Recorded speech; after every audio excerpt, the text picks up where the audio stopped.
Jérémie, chapitre 15. L'Éternel me dit, quand Moïse et Samuel se présenteraient devant moi, je ne serai pas favorable à ce peuple. Chasse-le loin de ma face et qu'il s'en aille.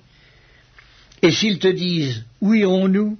Tu leur répondras, ainsi parle l'Éternel, à la mort ceux qui sont pour la mort, à l'épée ceux qui sont pour l'épée, à la famine ceux qui sont pour la famine, à la captivité ceux qui sont pour la captivité. J'enverrai contre eux 4 espèces de fléaux, dit l'Éternel, l'épée pour les tuer, les chiens pour les traîner, les oiseaux du ciel et les bêtes de la terre pour les dévorer et les détruire. Je les rendrai un objet d'effroi pour tous les royaumes de la terre, à cause de Manassé, fils d'Ézéchias, roi de Juda, et de tout ce qu'il a fait dans Jérusalem.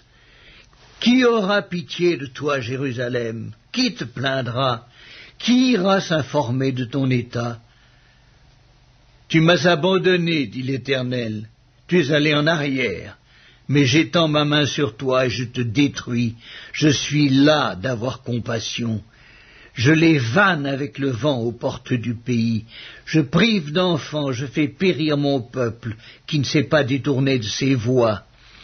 Ces veuves sont plus nombreuses que les grains de sable de la mer. J'amène sur eux, sur la mer du jeune homme, le dévastateur en plein midi. Je fais soudain tomber sur elle l'angoisse et la terreur. Celle qui avait enfanté 7 fils est désolée, elle rend l'âme. Son soleil se couche quand il est encore jour.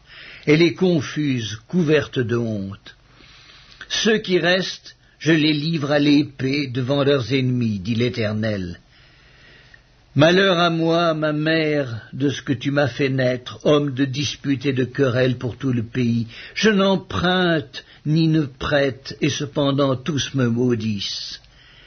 L'Éternel dit, certes, tu auras un avenir heureux, certes, je forcerai l'ennemi à t'adresser ses supplications, au temps du malheur et au temps de la détresse. Le fer brisera-t-il le fer du septentrion et l'airain? Je livre gratuitement au pillage tes biens et tes trésors à cause de tous tes péchés sur tout ton territoire. Je te fais passer avec ton ennemi dans un pays que tu ne connais pas, car le feu de ma colère s'est allumé, il brûle sur vous.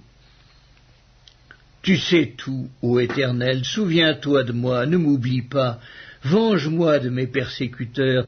Ne m'enlève pas tandis que tu te montres lent à la colère. Sache que je supporte l'opprobre à cause de toi. J'ai recueilli tes paroles et je les ai dévorées. Tes paroles ont fait la joie et l'allégresse de mon cœur, car ton nom est invoqué sur moi, Éternel, Dieu des armées. Je ne me suis point assis dans l'assemblée des moqueurs afin de m'y réjouir, mais à cause de ta puissance, je me suis assis solitaire, car tu me remplissais de fureur. Pourquoi ma souffrance est-elle continuelle? Pourquoi ma plaie est-elle douloureuse et ne veut-elle pas se guérir? C'est pourquoi, ainsi parle l'Éternel.